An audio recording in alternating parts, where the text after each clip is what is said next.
Dragonfruit by Makiia Lucier, Chapter 28. Fetu, his mother's marking, his constant companion, his friend. Sam did not allow himself more than a split second's grief. The cure for worry was action. The same could be said for grief. Honolly, Sam, oh, Sam, Fetu. Honolly wore a pleasant expression, a smile that matched his own, but her eyes were filled with tears. No weeping, Honolly, not yet. Give me your sound catcher. Honolly blinked rapidly.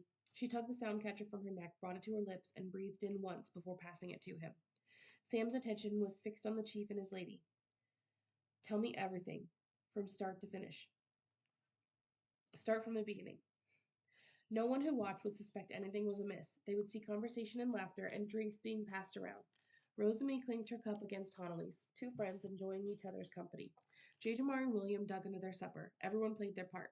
The chief informed them that, in addition to the dragoners planted among the fires, there were 3 lookouts watching from the trees. They would have to be subdued first so that they did not have a chance to run off and warn Captain Bragadin. Sam repeated every word clearly for the sake of the sound catcher. The drums made it difficult to hear. He stumbled only once, when the soup was served at the neighboring fire. Bowls were passed around, and Bayani, after his first spoonful, smacked his lips in appreciation. Bile rose in Sam's throat. Honolly slipped her hand in his, and he held on tight. A moment's solace before he let go, afraid he would crush her fingers. Liko stood guard beneath a breadfruit tree. When Sam finished speaking into the sound catcher, he beckoned over her. She leaned down to better hear him above the drums and guitars. Don't look any different. We're being watched. Sam held up his empty plate. Liko took it. Her expression remained unchanged when she felt the sound catcher beneath the plate. Bring the guards on the beach their supper. Take Bayani with you. Listen to this together. Yes, Prince Samati, Liko said, as though he had ordered her to do something as simple as ready his kondayo. She went away, handing Sam's empty plate to a passing servant. The sound catcher nowhere to be seen.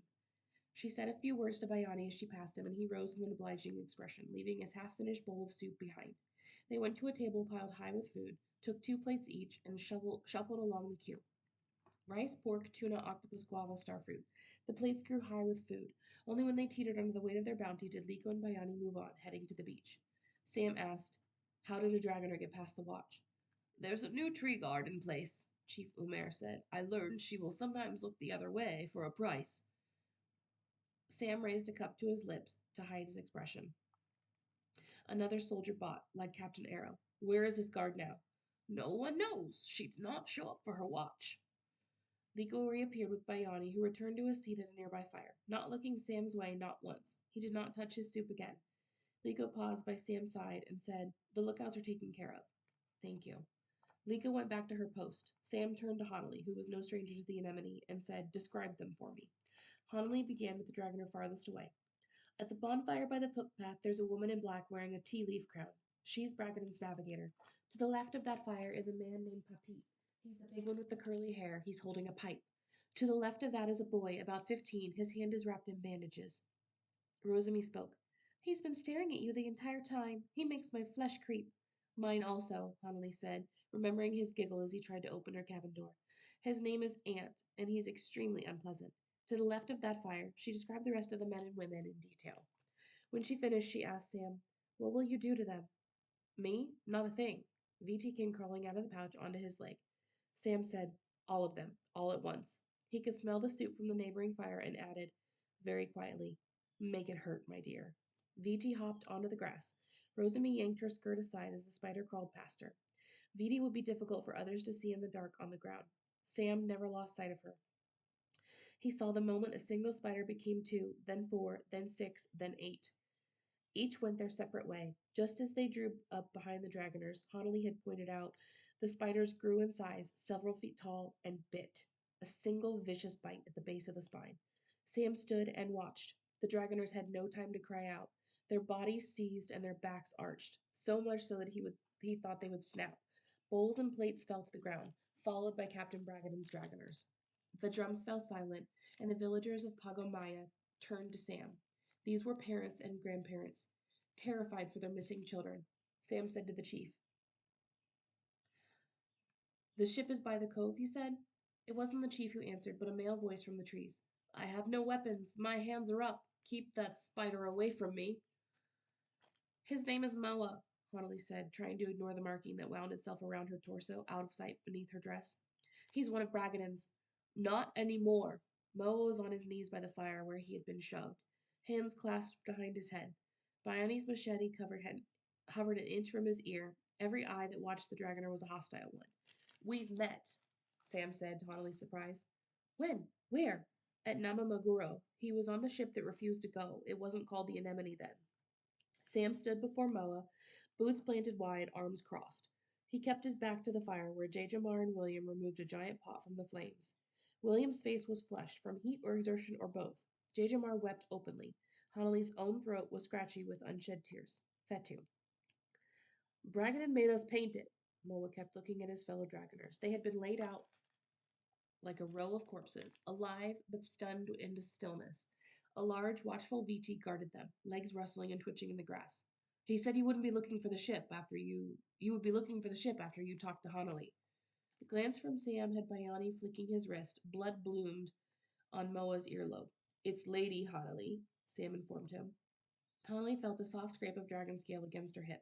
She pressed a hand against it. Her marking went still, as if surprised it was not alone, before resuming a leisurely study of its new home. Honolly shot a panicked glance across at Rosamy, who watched her with wide eyes. Yes, fine, Lady Honolly, Moa snarled, bringing her attention back to him.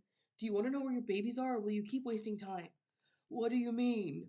Chief Umer, who had been listening off to one side, stiffened. They're by the cove, on your ship. We're going there now. The chief had wasted no time issuing orders. Kandaios were being ready by the steps of his pavilion, along with carts to carry the little ones. They're not there, Moa told him. Bragadin took them away. They're going into your mountain to that sleeping lady. Into the fraught silence, Sam spoke. Why there? Because that's where the dragon is, Moa said. It's hurt. We hit it with a harpoon, but didn't kill it. It hasn't come out. Bragadin wants to get the eggs before they hatch. Lady Umer wrung her hands by her husband's side. I don't understand. Why does he need the children? Moa's eyes shifted to Honolly, who burst out. Don't you look at me, you wretch. You tell her. They're a lure. Unable to look Lady Umer in the eyes, Moa directed his answer to a spot above her shoulder. Bragadin plans to steal the eggs once the dragon's attention is on them. I came to tell you. Out of kindness, Sam said. Believe what you want, Moa said with his own simmering anger. I kill sea dragons, not children. Sam said to Honolly, You know him well? No, barely at all. Do you trust him? In one day, Moa had gone from guide to jailer. Honolly snorted. Absolutely not. Hey, Moa glared at her. I saved your life. Saved? Honolly returned the glare. He had not stopped her from jumping from the anemone. But whose fault was it she'd been captured in the first place? You're the reason I'm here. That's what I meant, yeah? Enough, Sam grabbed Moa's collar and yanked him to his feet. You're coming with us, and here's a warning for you, Dragoner. If we don't bring every one of those children home, you're not coming back either. It appeared as if every villager had followed them to the water's edge, but when it was time to depart, Sam took 5 others with him, no more. Hanali, Bayani, Liko, Moa, and Katamara, who insisted on tending to the injured dragon. We'll take a look first, Sam told Chief Umer. See what has been done. If we need help, I'll send for it. We'll be ready, Chief Umer said. Prince Samati, there are 30 children in that cave, the youngest born 2 months ago. Please, I'll bring back 30, not one child less. The first canoe carried Liko and Katamara, with Moa at the oar. Hanali took the hand Sam offered and climbed into the second outrigger. Bayani swung in after them, carrying a bow and arrows. After setting them aside, he sat on the bench and reached for the oar, his face averted. Bayani did not see the fists Sam clenched at his sides, or the effort it took him to loosen them. Hanali did. She moved away so that Sam could slip past her in the narrow space and crouch before his guard. Bayani, look at me. Bayani's face crumbled. Forgive me, Prince Samati. Fetu, you didn't know. Sam touched his forehead to Bayani and kept it there. To Bayani's and kept it there. So don't say sorry. But, do you know why you're here now? Sam asked him. No. Sam knocked his forehead against Bayani's, a single hard tap. Because Bragadin's in that cave, and I want someone with me who's just as angry as I am. Knuckling away his tears, Bayani admitted, I'm really angry. Good. Then let's go. Bayani took up the oars, and they followed the first outrigger into calm waters. Hanali's marking wound itself around her upper arm, like a bangle constantly spinning. Her mind was in turmoil, and her heart veered in 100 directions, from grief to worry to anger, to a deepening sense of wonder that she had a marking at all, and that her marking was a sea dragon. A cape dropped over her shoulders, the short ceremonial tapa Sam had worn to supper. "You're shivering." She was, but not from the cold. Securing the ties at her neck, she said, "Thank you." Sam came to stand beside her. Some distance ahead was the sleeping lady, outlined by the light of the moon. The other outrigger had slowed. It now sailed directly to their left. Singing drifted from the shore. Hanali recognized the hymns of their childhood, prayer song. Staring straight ahead, Sam said, "You thought the gods were watching over us back at the lagoon. Do you still think they listen to us, Hanali?" "Not tonight, they don't," was her first bitter thought. Tonight their backs were turned, and their hands clamped firmly over their ears, determined not to hear. And yet, she had prayed over the years, sometimes when loneliness got the better of her. She touched her shoulder where her marking rested, a solid, reassuring presence, a companion. Do the gods still listen to us? Sometimes they do. Mostly they don't, I'm coming to realize. Hanali could not bring Fetu back, and she could not grieve with Sam as she wished. Not with the ones watching and with a dangerous task, not with the others watching and with a dangerous task ahead. She could only reach out and take his hand, and hold on tight when she felt him trembling. The outriggers lingered at the mouth of the cave. The opening itself was a great black hole.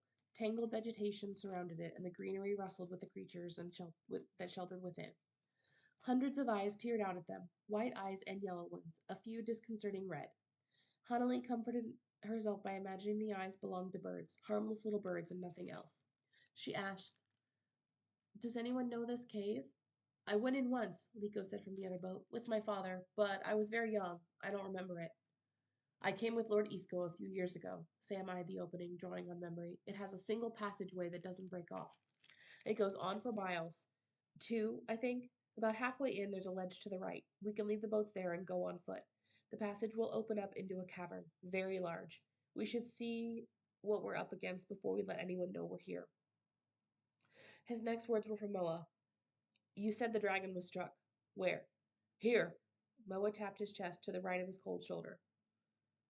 Scowling, he hunched his shoulders against the angry looks aimed his way. "You asked." Sam was frowning. "Can it survive such an injury, Katamara?" "No," the animal keeper said with certainty. "It will be in a lot of pain, and it will die soon."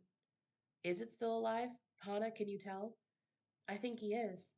Hanali could sense the beating hearts of 4 sea dragons, a once mighty heartbeat, now faltering, 2 tentative hearts beating, baby dragons in their shells, and her own marking, whose heartbeat in rhythm made her own. "But not for long." Sam said to Moa, "If this is a trap, Dragoner—" "I have sisters," Moa said, "3 of them. She'll tell you." He jerked his head in Hanali's direction. "I kill sea dragons, not children." Sam looked at Hanali, who nodded once. She had met Moa's sisters back in Little Kalama. Sweet little girls. It proved nothing. There were bad seeds in many families. Sam regarded the cave opening, as welcome as a graveyard. "Let's go. No torches. We're going to find our way in the dark."